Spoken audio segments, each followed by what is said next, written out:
नमस्कार, मैं हूं सुमित अवस्थी और आप देख रहे हैं खबरों की खबर। वक्फ बिल पास हो गया है, लोकसभा से भी और राज्यसभा से भी।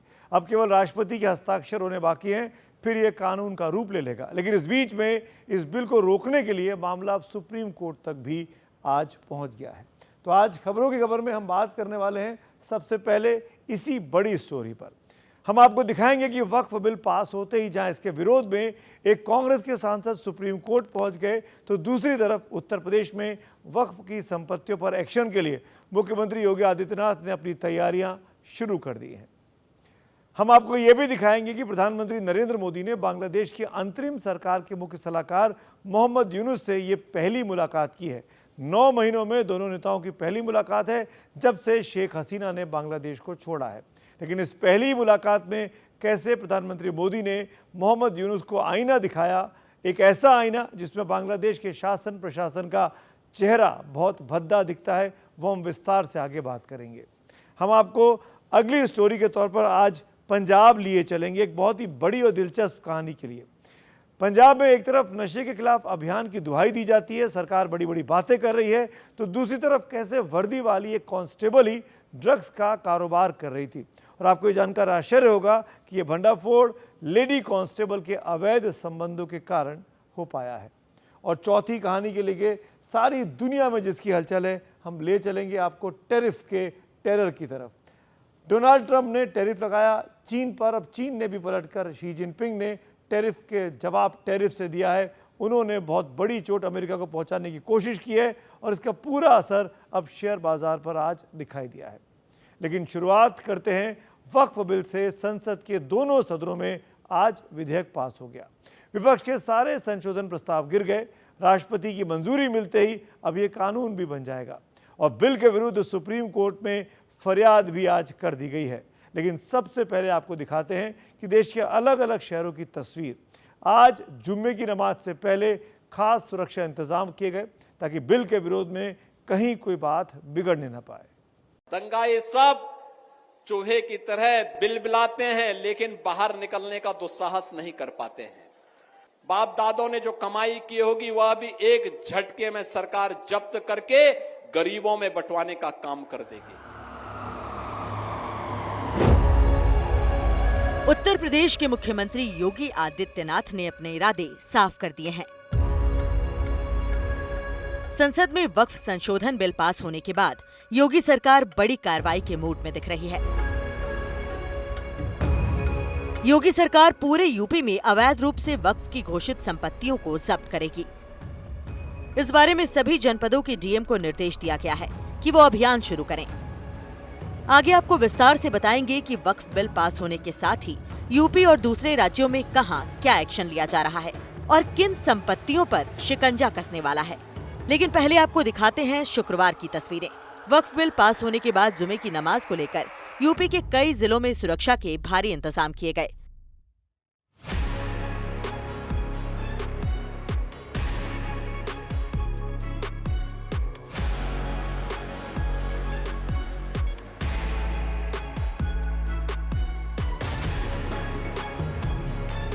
शुरुआत करते हैं लखनऊ से, जहां जुमे की नमाज शांतिपूर्वक हो गई।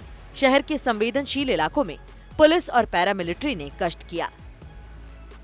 ये हजरतगंज इलाका है और यहाँ की तस्वीरें आप देखिए कि कैसे जो पुलिस के जवान हैं वो जवान यहाँ पर एक बड़ा फ्लैग मार्च कर रहे हैं, जिसमें कोशिश ये है कि लोग शांति व्यवस्था बनाए रखने, और न सिर्फ हजरतगंज बल्कि लखनऊ का जो पुराना लखनऊ इलाका है वहाँ भी इस तरह से पुलिस और पैरामिलिट्री लगातार फ्लैग मार्च कर रही है, शांति बनाए रखने की अपील कर रही है। कोई भड़काऊ बयानबाजी ना हो, इसकी भी जो है कोशिश पुलिस कर रही है, इसकी निगरानी कर रही है। लाइव को अलर्ट किया गया है। तो ऐसे में लगातार जो है इस तरह से फ्लैग मार्च करके जो यूपी पुलिस है वो कोशिश ये कर रही है कि शांति व्यवस्था बनी रहे। संभल में सुरक्षा के कड़े इंतजाम किए गए। जुमे की नमाज से पहले शाही जामा मस्जिद के बाहर फ्लैग मार्च किया गया। सर ये जो फ्लैग मार्च है ये काफी अहम है, तो किन किन तरीकों से निगरानी फिलहाल आज रखी जा रही है? सोशल मीडिया के जरिए भी निगरानी रखी जा रही है? बिल्कुल, सोशल मीडिया मॉनिटरिंग सेल सभी पोस्टों पर नजर रख रहा है। ड्रोन सीसीटीवी के माध्यम से भी निगरानी की जा रही है। इस फ्लैग मार्च में तमाम जो अधिकारी हैं वो इस समय यहाँ पर मौजूद है, जो सीईओ थे वो उनके साथ इस वक्त यहाँ पर मौजूद है, और आप देख सकते हैं कि पैरामिलिट्री फोर्सेस भी इस समय यहाँ पर मौजूद है। और इसी तरीके से जो फ्लैग मार्च है उसे यहाँ पर किया गया है। और अब ठीक जो ये फ्लैग मार्च है इसे यहाँ से संभल की जो शाही जामा मस्जिद है उसके बाहर तक लेके जाएंगे, और वहाँ पर इसको अंत किया जाएगा कि गतिविधि को अंजाम ना दिया जा सके, कोई शरारती तत्व यहाँ पर ना पहुँच सके। ऐसे में इसको सुनिश्चित करने के लिए पुलिस यहाँ पर जगह जगह पर फ्लैग मार्च कर रही है, और साथ ही सोशल मीडिया के जरिए भी जगह की निगरानी कर रही है। संसद में वक्फ संशोधन बिल पास होने के बाद प्रयागराज में भी अलर्ट देखने को मिला। संवेदनशील इलाकों में खासतौर से पुलिस ने मुस्तैदी बनाए रखी।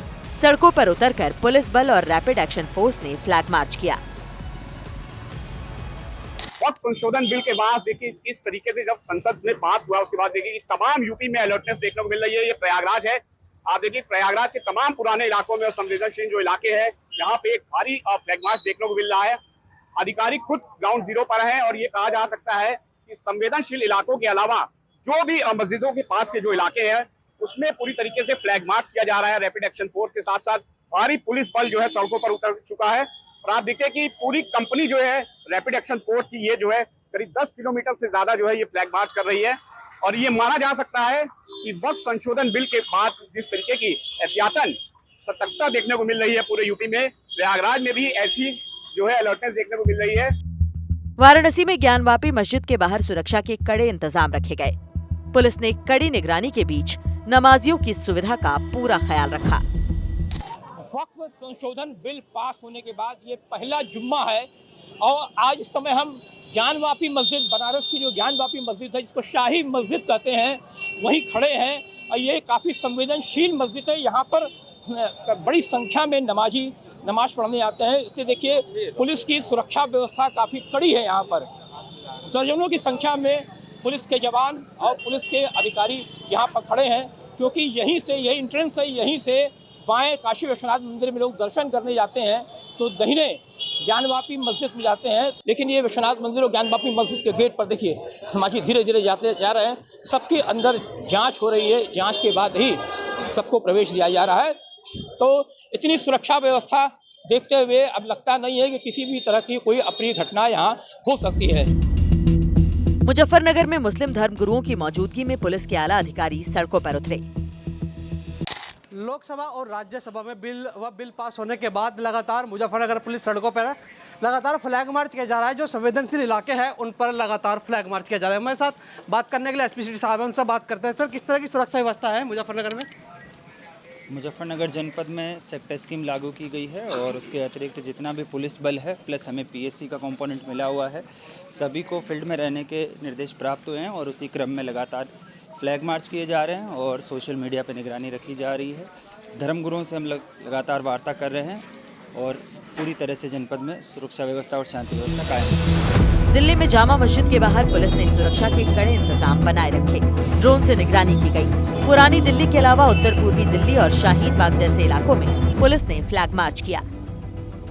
इस वक्त हम हैं दिल्ली के जामा मस्जिद के बाहर। यहाँ पर जुम्मे की नमाज पढ़ी जा रही है। आप देख सकते हैं कि जो बाहर तमाम जो आरएएफ की जवान हैं वो खड़े हैं गेट के दोनों तरफ। ये गेट नंबर 1 का इलाका है। इसके अलावा उस साइड पे जो दूसरी साइड है वहाँ पे पुलिस के जवान खड़े हैं और पूरे इलाके पे ये जो रोड है जामा मस्जिद को जोड़ता है, इस इलाकों पर, इस रोड पर बैरिकेडिंग की गई है। काफ़ी संवेदनशील इलाकों में जो है दिल्ली पुलिस ने अपनी जो मुस्तैदी वो बढ़ा दी थी ताकि किसी भी तरह की कोई घटना ना घटे। इसको लेकर आरएएफ के जवानों के अलावा सोशल मीडिया पोस्ट पर निगरानी रखी जा रही थी। इसके अलावा ड्रोन के जरिए भी नज़र रखी जा रही पूरे दिल्ली के कई इलाकों में। साथ ही साथ दिल्ली पुलिस और जवान जो है सुरक्षाकर्मी वो फ्लैग मार्च भी कर रहे हैं। गाजियाबाद में भी अलग अलग जगहों पर पुलिस की मुस्तैदी रही। किसी भी अनहोनी को रोकने के लिए ड्रोन की मदद से निगरानी रखी गई।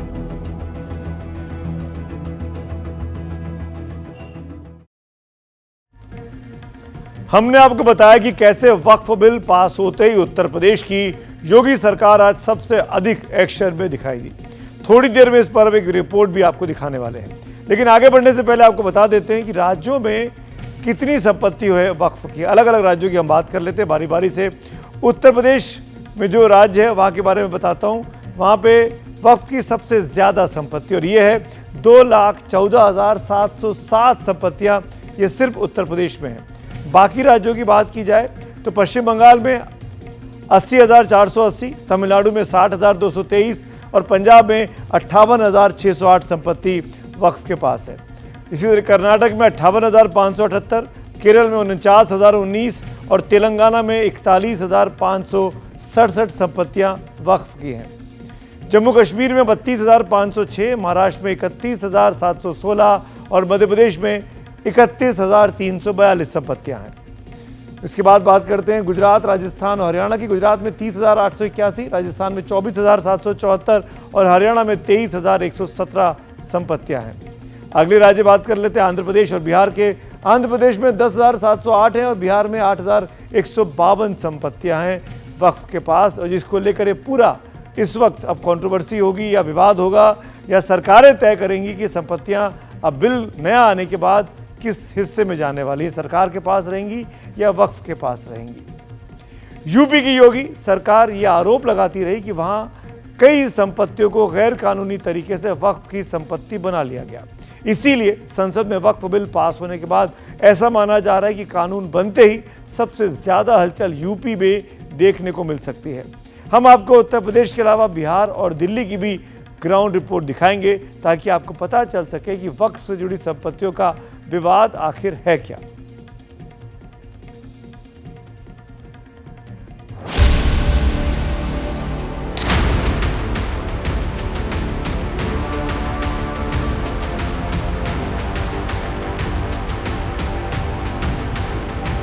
उत्तर प्रदेश के राजस्व विभाग के रिकॉर्ड में केवल 2,963 वक्फ संपत्तियां ही दर्ज हैं। तो सवाल उठता है कि क्या बाकी संपत्तियां अवैध हैं? सरकार का कहना है कि सरकारी जमीन वक्फ की संपत्ति नहीं हो सकती। इसके बावजूद यूपी में कई संपत्तियों को मनमाने तरीके से वक्फ घोषित कर दिया गया है। मुख्यमंत्री योगी आदित्यनाथ लगातार ये सवाल पूछते रहे हैं कि वक्फ बोर्ड कहीं माफिया तो नहीं हो गया है। जगह जगह शहरों पर भी वक्फ के नाम पर कब्जे किए गए हैं। अब तो हम प्रधानमंत्री जी के प्रति आभार व्यक्त करते हैं। देखा ना वक्फ बोर्ड ने कैसा मनमानापन उस समय बयान दे रहे थे। जब हम कुंभ का आयोजन करने जा रहे थे उस समय वो बयान दे रहे थे कि प्रयागराज में कुंभ की भूमि भी वक्फ की भूमि है। अबे हमने कहा ये बोर्ड क्या भूमाफिया बोर्ड हो गया क्या? भूमाफिया प्रदेश में नहीं चल सकते। माफियाओं को तो हम पहले ही विदा करा चुके हैं प्रदेश से। हम आभारी हैं प्रधानमंत्री मोदी जी के, गृह मंत्री अमित शाह जी के, जिन्होंने वक्फ बोर्ड की मनमानी पर लगाम लगा करके वेलफेयर के कार्य के साथ ये सभी बोर्ड जुड़े। इसके लिए वक्फ बोर्ड से संबंधित एक अत्यंत महत्वपूर्ण अधिनियम को संसद में, लोकसभा में पारित किया है। यूपी सरकार का कहना है कि राज्य में कई संपत्तियों को गैर कानूनी तरीके से वक्फ की संपत्ति बता दिया गया है। इनमें वो जमीन भी शामिल है जिसमें खेत खलिहान या तालाब हैं। दरअसल पीलीभीत में एक तालाब को वक्फ की संपत्ति घोषित किए जाने का मामला हाईकोर्ट में चल रहा है। इसी वजह से यूपी का राजस्व विभाग पूरे प्रदेश में सर्वे करा रहा है। सर्वे में ये पता लगाया जाएगा कि कितनी संपत्तियों को अवैध तरीके से वक्फ बताया गया है और इस बारे में जिलाधिकारियों से रिपोर्ट भी मांगी गई है। Bill is passed. और अब जबकि संसद ने वक्फ संशोधन बिल पास कर दिया है, ऐसा माना जा रहा है कि यूपी में वक्फ की अवैध संपत्तियां जब्त होंगी, क्योंकि सभी जिलों को अभियान शुरू करने के निर्देश दे दिए गए हैं। मैं इस वक्त लखनऊ में हूँ और ये लखनऊ में मेरे दाहिने हाथ पर जो बिल्डिंग दिखाई दे रही है ये टीले वाली मस्जिद है। बड़ी मस्जिदों में से लखनऊ की एक मस्जिद है जहाँ हज़ारों की संख्या में लोग हर शुक्रवार को नमाज़ पढ़ने आते हैं। और यहाँ पर अगर बात करें विवाद की तो यहाँ का भी एक विवाद लखनऊ के सिविल कोर्ट में चल रहा है, जिसमें हिंदू पक्ष दावा करता है कि ये जो टीले वाली मस्जिद है ये लक्ष्मण टीला हुआ करता था और यहाँ लक्ष्मण टीले में एक पाताल कूप था, जिस पाताल कूप को हटा करके मुगल काल में एक मस्जिद का निर्माण कराया गया है। ऐसे में लखनऊ की सिविल कोर्ट में इस पूरे मामले की सुनवाई चल रही है और ये भी संपत्ति जो दिखाई दे रही है ये भी वक्फ की संपत्ति है। ऐसे में ऐसी तमाम संपत्तियां हैं जिनको लेकर विवाद चल रहा है। ये नहीं कह सकते कि टीले वाली मस्जिद पर कार्रवाई होगी, लेकिन जो विवादित संपत्तियां हैं ऐसी संभावना है कि ऐसी संपत्तियों पर कार्रवाई हो सकती है। अब आपको बिहार ले चलते हैं, जहां यूपी के मुकाबले वक्फ की संपत्तियां कम हैं। लेकिन पहले लालू प्रसाद यादव का एक पुराना बयान सुन लीजिए, जिसकी वजह से वक्फ की संपत्तियों को लेकर पटना का डाक बंगला चौराहा चर्चा में है। एक कानून बनाना चाहिए बहुत कड़ा। सारी जमीनें हड़प ली गई है, चाहे सरकारी हो या गैर, उसमें जो काम करने वाले लोग हैं सब बेच दिया है। प्राइम लैंड, ऐसा नहीं है कि कोई खेती वाली जमीन है। पटना के डाक बंगला पर जितनी प्रॉपर्टी थी ये सब पर अपार्टमेंट बन गया, सब लोगों ने लूट लाट किया है। पटना का डाक बंगला चौराहा पटना के सबसे महंगे इलाकों में से एक है। वहाँ की आधी से ज्यादा संपत्ति पर वक्फ बोर्ड ने अपना दावा ठोका हुआ है और ज्यादातर मामले न्यायालय में लंबित हैं। जो सबसे महंगा इलाका आप बोल सकते हैं पटना में, कमर्शियल सेंटर है, वो डाक बंगला चौराहा है। और इस डाक बंगला चौराहे का लगभग आधा से ज़्यादा हिस्से पे वक्फ बोर्ड का दावा है। वक्फ बोर्ड ने दावा किया हुआ है कि वो हमारी संपत्ति है और उन ज़्यादातर मामलों में कोर्ट में केसेस चल रहे हैं। अभी मैं यहाँ इसलिए खड़ा हूँ कि मैं आपको ये दिखा सकूँ। ये महल देखिए आप, ये महल एक पुराने नवाब हैं उनका था। इनका पूरा परिवार जो है वो अब लंदन में रहता है, इंग्लैंड में रहता है। इस पूरे महल पे वक्फ बोर्ड ने दावा ठोका हुआ है। उसी तरीके से आप ये जितनी बिल्डिंग्स इधर आप देख रहे हैं, ये जो बिल्डिंग्स आपको अगर मैं पीछे कैमरा को पैन करूं और इधर दिखाऊं जो बिल्डिंग्स आपको दिख रही है, इन सारे बिल्डिंग्स पे भी वक्फ बोर्ड का दावा है। लगभग 50% से ज़्यादा, ऑलमोस्ट 60% के आसपास की जो यहाँ संपत्ति है उस पर वक्फ बोर्ड ने दावा किया हुआ है। उसका कहना है कि ये नवाबों की संपत्ति थी और ये हमें दिया गया था। और ज़्यादातर जो लैंड ओनर्स हैं या जो अभी ऑक्यूपेंट्स हैं वो केस लड़ रहे हैं। कोर्ट में केस है, किसी का हाई कोर्ट में केस है, किसी का सुप्रीम कोर्ट में केस है। पटना के बाद आपको दिल्ली ले चलते हैं, जहां संसद भवन से जरा सी फासले पर सुनहरी मस्जिद है। इस जमीन पर वक्फ अपना और स्थानीय प्रशासन अपना हक बताता है। ये सफ़ेद मस्जिद, इसका नाम है सुनहरी मस्जिद। ये भारत की संसद से चंद मिनटों की दूरी पर यह स्थित है। बीच शहर में कहें या कहें कि बीच चौराहे पर यह मस्जिद है। ये सुनहरी मस्जिद पर दावा किया जाता है, वक्फ बोर्ड दावा करता है कि ये ज़मीन उसकी है और वहीं जो एनडीएमसी है वो दावा करता है कि ये ज़मीन उसकी है। इस ज़मीन को लेकर लगभग 100 सालों से विवाद चल रहा है। इस पे दोनों ही पक्ष अपना अपना दावा करते हैं कि ये ज़मीन उनकी है। जो बिल है वो पास होने के बाद कहीं ना कहीं जो ये संपत्ति है जिस पे वक्फ अभी तक दावा करता है वो सरकार के पक्ष में जाती हुई दिखाई देगी। दिल्ली में लगभग 977 वक्फ बोर्ड की ज़मीनें हैं, जिसमें 127 ऐसी प्रॉपर्टीज़ हैं जिस पर एएसआई अपना दावा करती है। वक्फ बिल कानून बनने वाला है, लेकिन इसका विरोध भी अब शुरू हो गया है। आज बिहार और पश्चिम बंगाल में बिल के विरोध में लोग सड़कों पर उतरे। सुप्रीम कोर्ट का दरवाजा भी कांग्रेस के एक सांसद ने आज खटखटा दिया। केंद्र और बिहार में सरकार में बीजेपी के साथ ही नीतीश कुमार को अपनी पार्टी के अंदर असंतोष के सुर सुनने को मिल रहे हैं। कुछ एमएलसी और कुछ नेताओं ने जेडीयू को छोड़ने का ऐलान भी आज किया। यानी कुल मिलाकर अब वक्फ के बिल के पास होने के बाद उसका असर जमीन पर दिखने लगा है। मुसलमान वक्फ relief bill 2025 Waqf repeal bill 2025 as passed by Lok Sabha। संसद से वक्फ बिल पास होने के बाद नीतीश की जेडीयू और चिराग पासवान की लोक जनशक्ति पार्टी रामविलास से मुसलमान वोटर काफी नाराज दिखाई दे रहे हैं। इसका असर दिखा जमुई में, जहां जुमे की नमाज के बाद जमा हुए लोगों ने नीतीश कुमार के खिलाफ प्रदर्शन किया।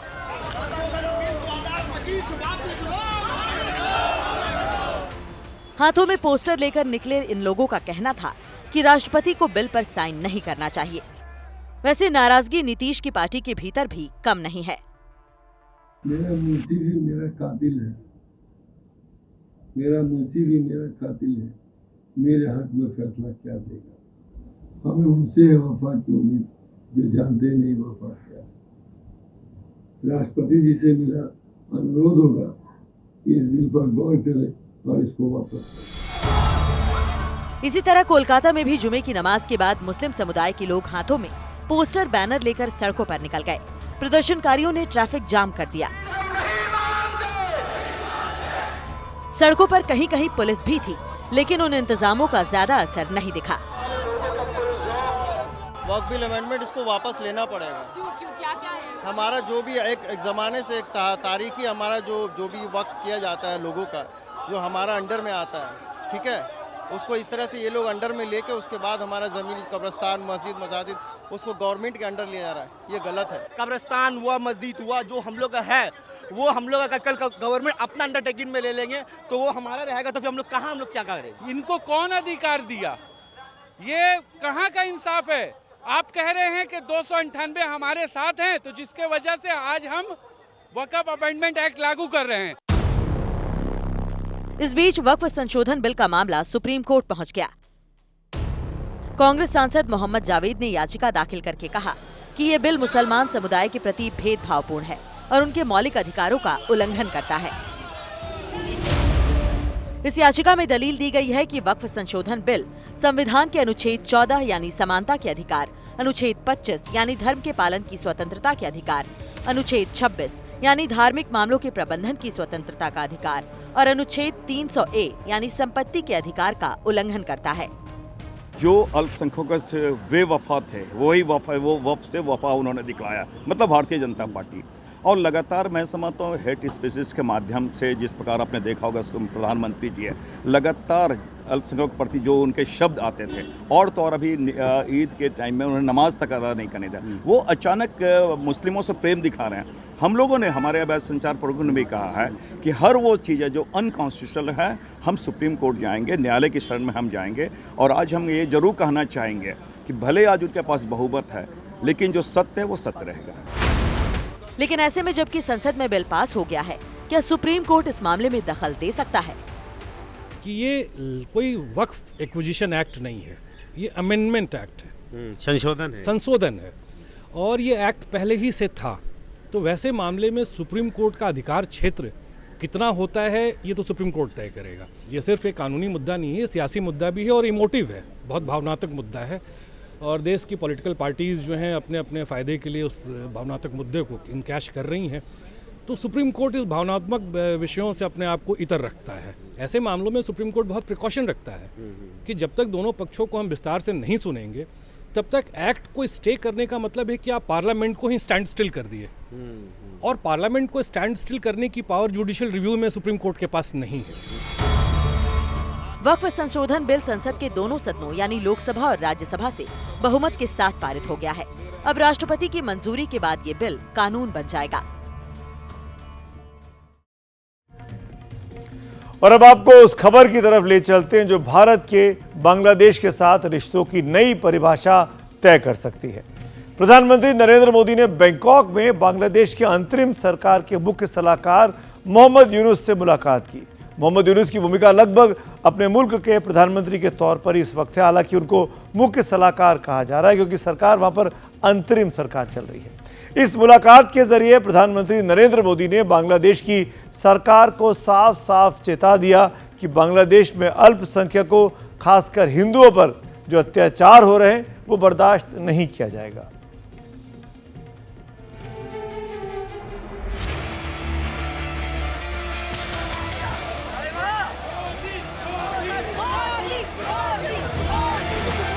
पहले थाईलैंड के प्रधानमंत्री पाइतोंग तान शिनवात्रा ने स्वागत किया। भारत के प्रधानमंत्री नरेंद्र मोदी की थाईलैंड की राजधानी बैंकॉक में पूरे राजकीय सम्मान के साथ आवभगत हुई। इसके बाद थाईलैंड की प्रधानमंत्री ने बिम्स्टेक सम्मेलन में आए राष्ट्रीय अध्यक्षों के सम्मान में रात्रि भोज दिया। BIMSTEC's role as a social link between the two dynamic regions offers us an exceptional opportunity for collaboration, innovation, and mutual growth. Through BIMSTEC, we can address our shared challenges and leverage our collective strengths to enhance food security and strengthen our agricultural industries across the region. उस भोज में प्रधानमंत्री मोदी और बांग्लादेश में अंतरिम सरकार के मुख्य सलाहकार मोहम्मद यूनुस अगल बगल बैठे। दोनों नेताओं के चेहरे पर संजीदगी थी। संभव है कि दोनों नेता दोनों देशों के पुराने रिश्तों के बारे में सोच रहे हों, जिसे बांग्लादेशी नेता मोहम्मद यूनुस ने कट्टरपंथियों के चक्कर में तबाह कर दिया है। हालांकि बिम्स्टेक के बहाने ही सही, प्रधानमंत्री नरेंद्र मोदी ने भारत और उसके पूरब के पड़ोसी देशों के साथ जब सहयोग का रास्ता खोलने की बात की, तो जाहिर है कि बांग्लादेश का सवाल भी उसमें ही आता है। हमने भारत के उत्तर पूर्वी राज्यों और थाईलैंड के बीच टूरिज्म, कल्चर, एजुकेशन ऐसे क्षेत्रों में सहयोग पर बल दिया है। आपसी व्यापार, निवेश और बिजनेसेस के बीच आदान प्रदान बढ़ाने पर हमने बात की। एमएसएमई, हैंडलूम और हैंडीक्राफ्ट में भी सहयोग के लिए समझौते किए गए हैं। यूं तो बिम्स्टेक में 7 देशों के राष्ट्रीय अध्यक्ष थे, लेकिन हिंदुस्तान की नजर उस नजारे की तरफ टिकी थी कि कब प्रधानमंत्री नरेंद्र मोदी बांग्लादेशी नेता से मुलाकात करते हैं। आखिरकार वो मुलाकात हुई भी। यूनुस से मुलाकात में प्रधानमंत्री नरेंद्र मोदी ने बांग्लादेश में अल्पसंख्यकों, खासकर हिंदुओं की सुरक्षा पर सवाल उठाया। पीएम मोदी ने उम्मीद जताई कि बांग्लादेश उनको सुरक्षा देगा और उन पर अत्याचारों के मामलों में निष्पक्ष जांच करेगा। पीएम मोदी ने यूनुस से ये भी कहा कि किसी भी ऐसी बयानबाजी से बचना चाहिए जो माहौल को खराब करे। पीएम मोदी ने भारत और बांग्लादेश के बीच सीमा समस्या और घुसपैठ के सवाल को भी उठाया। साथ ही पीएम मोदी ने एक लोकतांत्रिक, स्थायी, शांतिपूर्ण, प्रगतिशील बांग्लादेश के निर्माण में सहयोग का भरोसा दिया। बांग्लादेश में शेख हसीना के तख्ता पलट के बाद बांग्लादेशी नेता से प्रधानमंत्री मोदी की ये पहली मुलाकात थी, लेकिन इस मुलाकात में उन्होंने भारत के रुख और तेवर को साफ कर दिया। माइनॉरिटीज की, अल्पसंख्यकों की जो वहाँ पे हालत है और इस विषय को लेके इसके बारे में हमारी गहरी चिंता उन्होंने जताई और इसका असर जो बाकी समाज पे होता है उसके बारे में प्रोफेसर यूनुस को अवगत कराया और उन्होंने अपनी आशा जताई कि आखिरकार ये जो मुद्दा है इसकी जो जिम्मेदारी है वो बांग्लादेश सरकार की है और उन्होंने आशा जताई कि बांग्लादेश सरकार इस विषय पे अपनी जिम्मेदारियों पे खरी उतरेगी और इन चीजों को आगे इनकी जांच करेगी। पिछले साल अगस्त में एक चुनी हुई सरकार की प्रधानमंत्री शेख हसीना के देश छोड़कर भागने के बाद बांग्लादेश की स्थिति दिन ब दिन खराब होती गई, बल्कि वहां अंतरिम सरकार के साथ भारत के रिश्तों में तल्खी भी आती गई, जिसकी वजह ये रही कि बांग्लादेश लोकतांत्रिक व्यवस्था की जगह पाकिस्तान का पिछलग्गू बनने लगा। बांग्लादेश के अंदरूनी हालात में पाकिस्तान का दखल तेजी से बढ़ा। बांग्लादेश के अंतरिम सरकार के मुख्य सलाहकार मोहम्मद यूनुस ने भारत की तुलना में अचानक चीन को ज्यादा अहमियत देना शुरू कर दिया। उसी तरह रोहिंग्या घुसपैठियों का सवाल हो या जल बंटवारे का, बांग्लादेश नए निजाम के राज में भारत के खिलाफ रुख अपनाता गया। उससे आगे जिस तरह चीन जाकर यूनुस ने बांग्लादेश में चीनी एयरबेस बनाने के प्रस्ताव को हरी झंडी दे दी है, वो भी रिश्तों में तल्खी का कारण बन गया। लेकिन तनाव का सबसे बड़ा कारण शेख हसीना के प्रत्यर्पण का सवाल है, जिसके लिए बांग्लादेश भारत पर दबाव बनाने की लगातार कोशिश करता रहा है। जब विदेश सचिव विक्रम मिस्री से ये सवाल पूछा गया तो उन्होंने कूटनीतिक अंदाज में इस सवाल को हवा में उड़ा दिया। जहां तक शेख हसीना का सवाल है और उनके सिलसिले में जो बांग्लादेश की ओर से एक निवेदन आया है, इस विषय पे कुछ और कहना मेरे लिए उचित नहीं होगा। ये अजीब संयोग है कि बांग्लादेश में शेख हसीना परिवार जब जब मुश्किल में पड़ा तब तब उनकी मदद का जिम्मा भारत नहीं उठाया। 2024 में उन्हें जबरन प्रधानमंत्री पद से हटा दिया गया तो उन्होंने भारत में ही शरण ली थी। तब से बांग्लादेश उनके प्रत्यर्पण की जिद पर अड़ा हुआ है। लेकिन अब प्रधानमंत्री मोदी से मोहम्मद यूनुस की मुलाकात से संभव है कि कुछ बात बने। देशों के बीच में जो रिलेशनशिप इतना नीचे आ गया था, जिसका बिल्कुल खटास आ गई थी थोड़ी, एक ये फर्स्ट स्टेप है उसको थोड़ा मेंड करने के लिए, लेकिन बिल्कुल एकदम से ठीक हो जाएंगे ये मुमकिन नहीं लग रहा मुझे। लेकिन हाँ, एक ये फर्स्ट स्टेप है, एक पहला कदम है, एक दोनों के रिश्तों को फिर से वापस एक इवन कील पे लाने के लिए, क्योंकि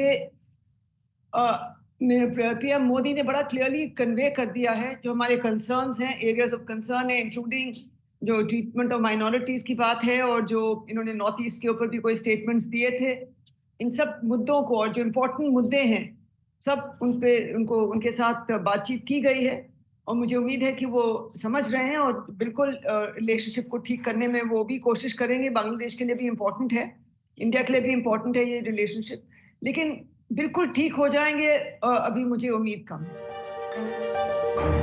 पिछले कुछ दिनों में भारत और बांग्लादेश के बीच कारोबार में भी गिरावट आई है, लेकिन अब उम्मीद की जानी चाहिए कि हालात बदलेंगे। एनडीटीवी इंडिया की रिपोर्ट।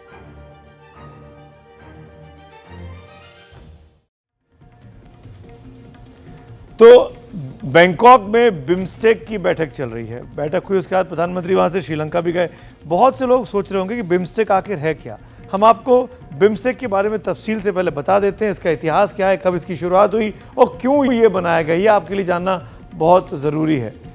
मोहम्मद यूनुस के साथ मुलाकात हो गई, लेकिन ये मुलाकात कहते हैं कि बैंकॉक यानी थाईलैंड की प्रधानमंत्री के कहने पर यह बातचीत शुरुआत हुई थी। तो बिम्स्टेक का जो फुल फॉर्म है पहले वो जान लीजिए। अंग्रेजी का शब्द है bay of Bengal initiative for multi sectoral technical and economical cooperation, यानी वो देश जो बे ऑफ बंगाल, बंगाल की खाड़ी के आसपास बसे हैं। इसको बनाने की पहल 1994 में थाईलैंड ने ही की थी, जिसमें भारत के सार्थक प्रयासों के कारण 6 जून 1997 में इसकी स्थापना हुई। इसके संस्थापक देशों में शुरुआत में भारत, बांग्लादेश, श्रीलंका और थाईलैंड शामिल थे। मोटे तौर पर आप इसको ऐसा भी समझ सकते हैं कि इसमें पाकिस्तान को नहीं रखा गया था, इसीलिए एक ताकत बनाने की कोशिश की गई बे ऑफ बंगाल के आसपास। लेकिन अब इस बिम्स्टेक में 7 मुल्क हो चुके हैं, जिनकी तस्वीरें आप इन ग्राफिक्स में देख पा रहे हैं, जिनमें भारत है, नेपाल है, भूटान है, बांग्लादेश है, म्यांमार है, थाईलैंड है और श्रीलंका है। ये संगठन इतना बड़ा है कि इसमें दुनिया की 180 करोड़ आबादी निवास करती है। मोस्ट पॉपुलेटेड, डेंसली पॉपुलेटेड इलाका है। इसका जीडीपी 4,71,000 करोड़ डॉलर का है। वैसे इसमें अकेले भारत के जो जीडीपी है वो आप जानेंगे तो हैरान रह जाएंगे। 3,57,000 करोड़ डॉलर सिर्फ भारत की जीडीपी है इस 4,71,000 में से, यानी भारत सबसे बड़ा भागीदार है, सबसे बड़ा कंट्रीब्यूटर है। इसका मुख्यालय जो है बिम्स्टेक का, वो बांग्लादेश की राजधानी ढाका में बनाया गया है। प्रधानमंत्री नरेंद्र मोदी बिम्स्टेक की बैठक के लिए थाईलैंड गए तो वहां उन्होंने बांग्लादेश और म्यांमार के शासकों के साथ भी अलग अलग मुलाकातें आज की हैं। वहीं बैंकॉक से ही वो श्रीलंका के लिए रवाना भी हो गए। दरअसल आपने नोटिस किया होगा कि पिछले कुछ वर्षों से प्रधानमंत्री नरेंद्र मोदी एक्ट ईस्ट वाली पॉलिसी पर काम कर रहे हैं, जिसका नतीजा भारत के आर्थिक कारोबार में जबरदस्त इजाफे के रूप में अब सामने आया है। तो दूसरी तरफ कूटनीति की दुनिया में पाकिस्तान को अलग थलग करने के रूप में भी आप इस कोशिश को देख सकते हैं। हमारी ये खास रिपोर्ट देखिए।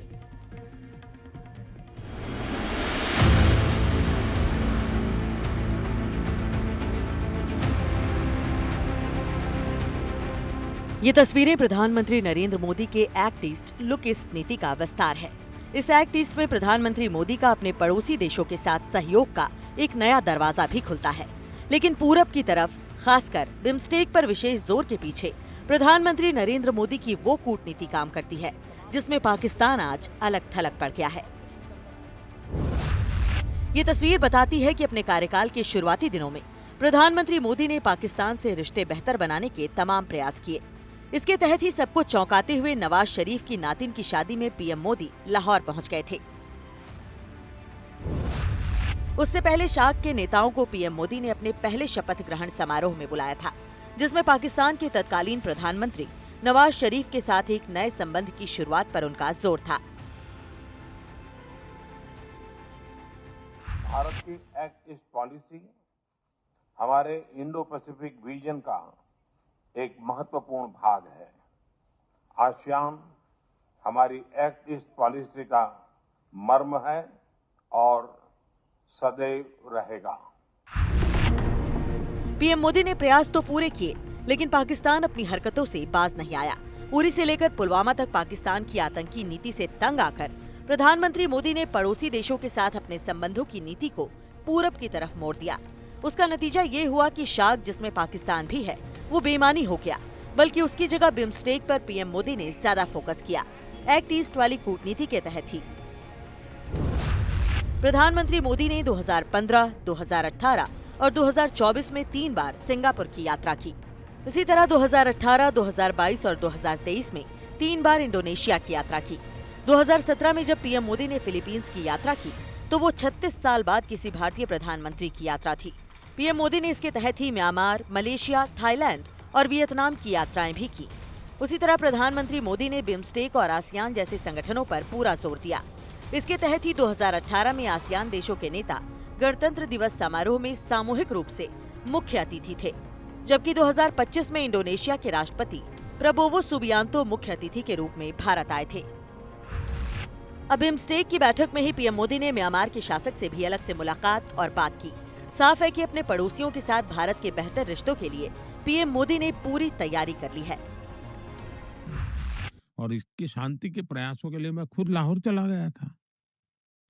मेरे प्रधानमंत्री बनने के बाद मैंने मेरे शपथ समारोह में पाकिस्तान को स्पेशली इनवाइट किया था ताकि एक शुभ शुरुआत हो, लेकिन हर बार हर अच्छे प्रयासों का परिणाम नकारात्मक निकला। इन यात्राओं का भारत को बहुत फायदा भी हुआ है। इन पूरब की तरफ देखो वाली कूटनीति से एक तरफ जहां पाकिस्तान ग्लोबल मंच पर अलग थलग पड़ता गया, वहीं पूरब के साथ भारत के रिश्ते मजबूत कारोबार का सबब बनते गए। पीएम मोदी के नेतृत्व में आसियान के साथ भारत का व्यापार काफी बढ़ा। भारत के वैश्विक व्यापार में 11% की हिस्सेदारी के साथ आसियान भारत के प्रमुख व्यापार भागीदारों में से एक है। आज भारत आसियान का 7वां सबसे बड़ा व्यापारिक साझेदार है, जबकि आसियान भारत का 4था सबसे बड़ा व्यापारिक साझेदार है। वहीं बिम्स्टेक में पीएम मोदी ने एक बार फिर से नई जान फूंक दी।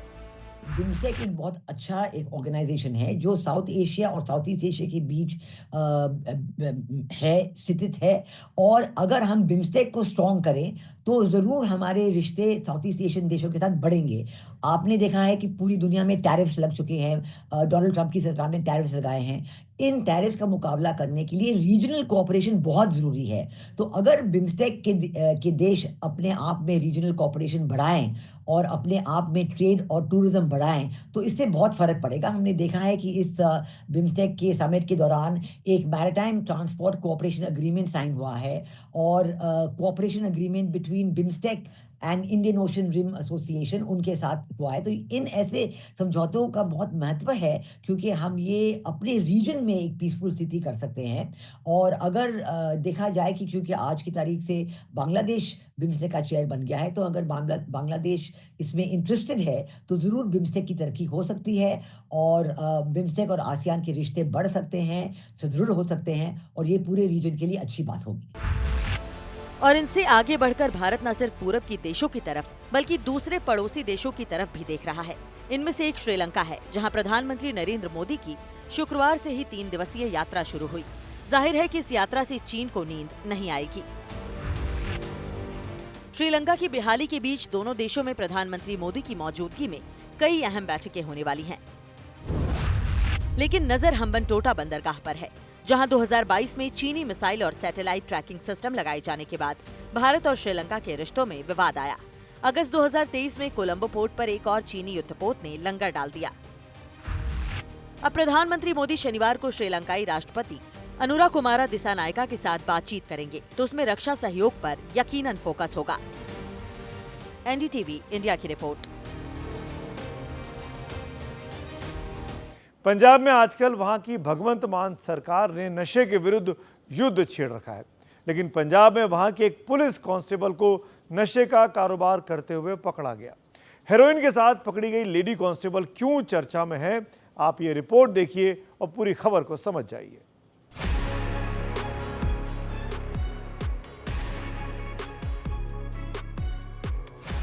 इसमें कोई शक नहीं कि पंजाब पुलिस की महिला कांस्टेबल अमनदीप कौर खुद को इंस्टा क्वीन समझती थीं। और इसमें कोई बुराई भी नहीं है, लेकिन इस बात में बुराई है कि जिस पंजाब में नशे के विरुद्ध अभियान चल रहा हो और जिस खाकी पर इस अभियान को अंजाम तक लाने की जिम्मेदारी हो, उसी में अमनदीप ने दाग लगा दिए। बठिंडा की इस महिला पुलिस कांस्टेबल के पास से 17.71 ग्राम हेरोइन बरामद की गई है। और इसी के साथ अमनदीप को गिरफ्तार भी कर लिया गया है। लेकिन बात सिर्फ इतनी सी नहीं है। आप आगे बढ़ने से पहले ये तस्वीरें देखिए।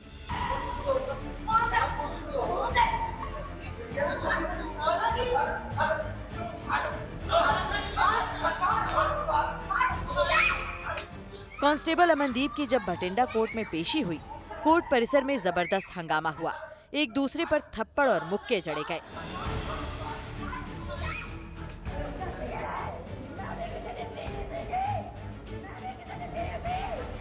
दरअसल पेशी के दौरान एक और महिला मौके पर पहुंच गई, जिसका नाम है गुरमीत कौर उर्फ गगन।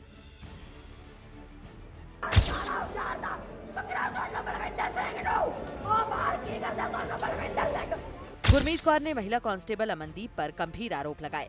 गुरमीत कौर ने आरोप लगाया कि कांस्टेबल अमनदीप कौर और उसके पति बलजिंदर सोनू के बीच अवैध संबंध हैं और दोनों साथ मिलकर नशे का कारोबार करते थे। इसी बात पर कोर्ट परिसर में गुरमीत और उसके पति के बीच बहस हुई और बहस मारपीट में बदल गई।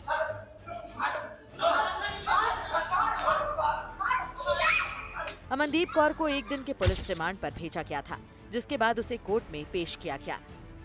मानयोग मुख्यमंत्री साहब ਦੀਆਂ बहुत सख्त हदायतां है कि कोई भी ਜਿਹੜਾ ड्रग्स ਦੇ ਕੇਸ ਦੇ ਵਿੱਚ ਫੜਿਆ ਜਾਂਦਾ ਉਹਦੇ ਖਿਲਾਫ ਸਖਤ ਤੋਂ ਸਖਤ ਕਾਰਵਾਈ ਕੀਤੀ ਜਾਵੇ। तो तुरंत एसएसपी मानसा ने इस केस ਦੇ ਵਿੱਚ पूरा प्रोसीजर फॉलो करके आर्टिकल 311 ਦੇ तहत ਇਹਨੂੰ नौकरी तो डिसमिस ਕੀਤਾ। कांस्टेबल अमनदीप कौर से पुलिस रिमांड के दौरान पूछताछ की जाएगी।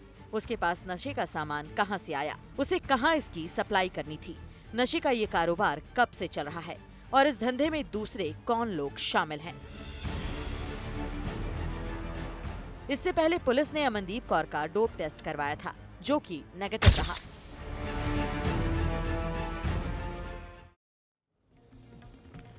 अमेरिकी राष्ट्रपति डोनाल्ड ट्रंप के टैरिफ वाले नहले पर अपने टैरिफ का दहला चीनी राष्ट्रपति शी जिनपिंग ने चल दिया है। इस टैरिफ वॉर से जहां बड़े देश अपना बाहुबल दिखाना चाहते हैं, वहीं इसकी मार शेयर बाजार पर भी पड़ी है। इसको समझने के लिए देखिए हमारे सहयोगी हिमांशु शेखर की ये report. India very very tough, very very tough. Trump ने टैरिफ का हंटर चलाया तो दुनिया भर के शेयर मार्केट को चोट पहुंची। शुक्रवार को दुनिया के बड़े स्टॉक मार्केट्स में उथल-पुथल उस वक्त और बढ़ गई जब चीन ने अमेरिकी टैरिफ के विरोध में जवाबी कार्रवाई करते हुए 34% का टैरिफ लगाने का ऐलान कर दिया। आलम यह है कि चीन के टैरिफ बढ़ाने के फैसले के बाद अब दुनिया भर के शेयर बाजारों में गिरावट है। डाउ, नैस्डैक और S&P 500 स्टॉक फ्यूचर्स में 3% से ज्यादा की गिरावट आई है। यूरोप के इक्विटी इंडेक्स 4% से ज्यादा गिरे हैं। इस गिरावट के बाद इस साल की सारी बढ़त खत्म हो गई है। 10 साल के ट्रेजरी यील्ड में 14 बेसिस पॉइंट की गिरावट आई।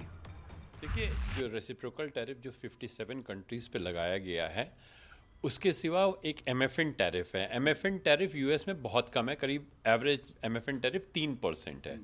और जो 57 कंट्रीज पे उन पे अलग अलग टैरिफ लगाया गया है। उन्होंने ये भी बोला है कि एक 10% एडिशनल टैरिफ सब कंट्री पे लगेगा, जो टैरिफ इफेक्टिव हो रहा है 5 अप्रैल से। तो 5 अप्रैल से 8 अप्रैल तक 10% एडिशनल टैरिफ सब कंट्री पे लगेगा। तो ये MFN टैरिफ होगा। मान लीजिए MFN किसी प्रोडक्ट पे 3 है तो 3 + 10 होगा। 9 अप्रैल से कंट्री स्पेसिफिक टैरिफ ऑपरेट करेगा। तो जैसे इंडिया पे 26% लगाया और किसी प्रोडक्ट पे इंडिया पे 3 था, तो 5 अप्रैल से और 8 अप्रैल तक 3 + 10 रहेगा और 9 अप्रैल से 3 + 26 हो जाएगा। लेकिन इसमें एक अच्छी बात यह है कि हमारी जो कॉम्पिटिंग कंट्री हैं, चाइना पे जो मिनिमम अब आया है वो मिनिमम 54% है और चाइना पे बहुत प्रोडक्ट भी 25% पहले से भी चल रहा है। तो चाइना का जो एवरेज टैरिफ इंक्रीज होगा वो इसी उदाहरण में 3 + 65 हो जा रहा है। कुछ प्रोडक्ट में 3 + 78 हो जा रहा है। वियतनाम में ये 3 + 46 हो जा रहा है। तो बहुत से ऐसे कंट्रीज हैं जिन पे टैरिफ बहुत ज़्यादा लगा है, वो हमारे कॉम्पिटिंग कंट्रीज हैं। तो उन सेक्टर में जहां हम उनके साथ कॉम्पीट करते हैं, हमारे लिए अपॉर्चुनिटी है। समाचार एजेंसी शिन्हुआ के मुताबिक चीन 10 अप्रैल से अमेरिका से आयातित सभी वस्तुओं पर 34% टैरिफ लगाएगा। चीनी अधिकारियों ने कहा है कि वे अमेरिका और भारत से आयातित मेडिकल CT एक्सरे ट्यूबों की जांच शुरू करेंगे और 2 अमेरिकी कंपनियों से पोल्ट्री प्रोडक्ट्स के आयात को भी रोकेंगे। उधर अंतर्राष्ट्रीय बाजार में बढ़ती अनिश्चितता के बीच भारतीय एक्सपोर्टरों का आकलन है कि अमेरिका के रेसिप्रोकल टैरिफ लगाने से अगले 2 से 3 साल में भारतीय एक्सपोर्टरों को काफी ज्यादा फायदा हो सकता है। भारतीय एक्सपोर्टरों की संस्था Federation of Indian Export Organisation का आकलन है कि जिस तरह ट्रंप प्रशासन ने भारत के प्रतियोगी देशों जैसे चीन और वियतनाम के खिलाफ काफी ज्यादा रेसिप्रोकल टैरिफ लगाया है, उसकी वजह से अंतर्राष्ट्रीय मार्केट में भारतीय एक्सपोर्टरों के लिए $50 बिलियन से भी ज्यादा का एक नया मार्केट खुल सकता है। लेकिन इसका फायदा उठाने के लिए भारतीय एक्सपोर्टरों को भी अपने बिजनेस का काफी ज्यादा विस्तार करना होगा। हालांकि शेयर बाजार पर इसका अभी सकारात्मक असर नहीं हुआ है। बीएसई 1.2% या 931 अंक गिरकर 75,365 अंक पर बंद हुआ, जबकि निफ्टी 1.49% या 346 अंक गिरकर 22,904 पर बंद हुआ। मार्केट आज थोड़ा डाउन है, लेकिन कल उछाल भी भरेगा। इन सब के बीच ग्लोबल टैरिफ वॉर की वजह से भारतीय एक्सपोर्टरों की चुनौतियां भी बढ़ेंगी और नए बाजार भी खुलेंगे। दिल्ली से कैमरा पर्सन सुशील राठी के साथ हिमांशु शेखर, एनडीटीवी इंडिया। और अब खबरों के खबर के आखिर में आज बात करेंगे भारत कुमार की। जी हां, अपनी फिल्मों से जो भारत का पर्याय बन गए थे, इन्हें मैं बात कर रहा हूं मनोज कुमार साहब की। अपनी फिल्मों से जिन्होंने रोटी, कपड़ा और मकान जैसे बुनियादी सवालों को रुपहले पर्दे पर सजाया था, अपनी फिल्मों से जिन्होंने जवानों और किसानों की ताकत को हिंदुस्तान की ताकत से जोड़ा था, और अपनी एक फिल्म के गाने में अपनी महबूबा से जो कहते हैं कि जो तू नहीं तो कुछ भी नहीं है, वो दिग्गज फिल्म अभिनेता, निर्देशक और निर्माता मनोज कुमार साहब आज इस दुनिया को छोड़कर हमको अलविदा कह गए। और हम आपको इस शोक और अफसोस के साथ ये कहने के लिए छोड़ गए कि जो तू नहीं तो कुछ भी नहीं है। देशभक्ति से लबालब मनोज कुमार की फिल्में आज भी रगों में जोश भर देती हैं, और ये सिलसिला शुरू हुआ फिल्म उपकार से। कहते हैं मनोज कुमार ने तब के प्रधानमंत्री लाल बहादुर शास्त्री के कहने पर यह फिल्म बनाई थी, जय जवान और जय किसान को समर्पित। और फिर इसके बाद वो खुद को भारत से इस तरह जोड़ बैठे कि हर दूसरी फिल्म में उनका नाम भारत ही मिलता था। शुक्रवार सुबह भारत का ये दीवाना एक लंबी यात्रा के बाद हमेशा हमेशा के लिए विदा हो गया। उनके निधन की खबर के साथ जुटने लगे उनके परिजन, मित्र और साथी कलाकार। लास्ट 2-3 हफ्ते से उनकी तबीयत ठीक थी नहीं, और एज की वजह से काफ़ी कॉम्प्लिकेशंस थी, बट वो बड़े आराम से, शांति से स्वर्गवास हुए हैं।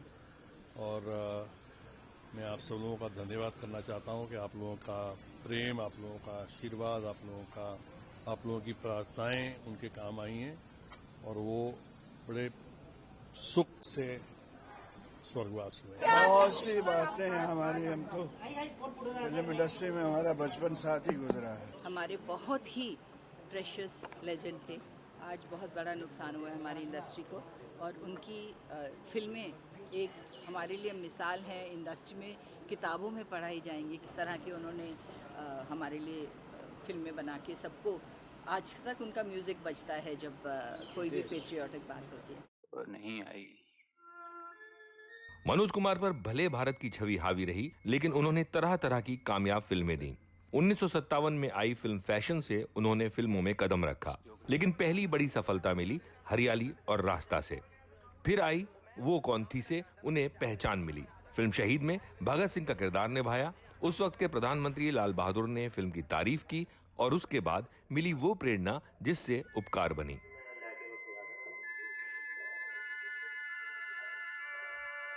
तो मनोज कुमार जी का जो योगदान है, जो कंट्रीब्यूशन है, मेरे ख्याल से कमाल है। देशभक्ति जो मेरे ख्याल से इन्फ्यूज की उन्होंने उस वक्त पे 80s 70s के सिनेमा में, वो आज भी लोग देखिए, आज भी हम लोग देखते, जब 26 जनवरी होती, 15 अगस्त होती, ऐसा होगा नहीं कि मनोज कुमार जी के गाने ना बजे। जब हम बचपन में आए थे तो मनोज कुमार साहब, धर्मेंद्र साहब, ऐसे बहुत सारे कलाकार, राजेश खन्ना साहब, इन सब के हम फैन हुआ करते थे।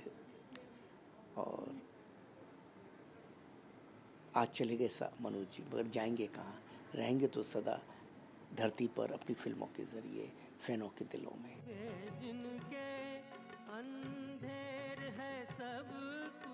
देशभक्ति की भावना से भरी उनकी फिल्मों का कारवां बढ़ता गया। शहीद, उपकार के बाद पूरब और पश्चिम, बेईमान, सन्यासी, रोटी कपड़ा और मकान और क्रांति जैसी फिल्मों में उन्होंने उन सामाजिक मुद्दों को उठाया जिससे देश जूझता रहा। पूरब और पश्चिम लंदन के सिनेमाघरों में 50 हफ्ते लगातार लगी रही। आज मैं उनकी 3 फेवरेट चीज़ें लेके आई उनके लिए, जो मैं उनके ऊपर चढ़ाना चाहूँगी, जो मैंने चढ़ाया है, कल सुबह भी आऊँगी चढ़ाने। एक तो महाकाल का रुद्राक्ष की माला, साईं बाबा की विभूति और इंडिया का फ्लैग, क्योंकि मेरे लिए वो भारत थे, भारत हैं और भारत रहेंगे। मनोज कुमार 60 के उस दशक के स्टार रहे जब दिलीप कुमार, देवानंद और राज कपूर की तिकड़ी अपना चरम पार कर चुकी थी। ये दौर 3 अलग सितारों का था, शम्मी कपूर, राजेंद्र कुमार और मनोज कुमार। इनमें मनोज कुमार सबसे गंभीर भी रहे और बेहद कामयाब भी। उन्होंने जनता के मुहावरे पकड़े और आम जन का दिल छू लिया। उनकी फिल्मों का संगीत बिल्कुल अलग से पहचाना जाता था। मनोज कुमार दिलीप कुमार की शख्सियत से इस कदर प्रभावित थे कि उन्होंने अपना नाम दिलीप कुमार की एक फिल्म के किरदार पर रख डाला।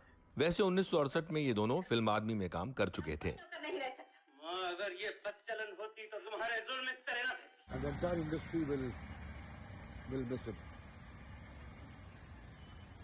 A great soul like him, a great maker like him will never be there in our industry.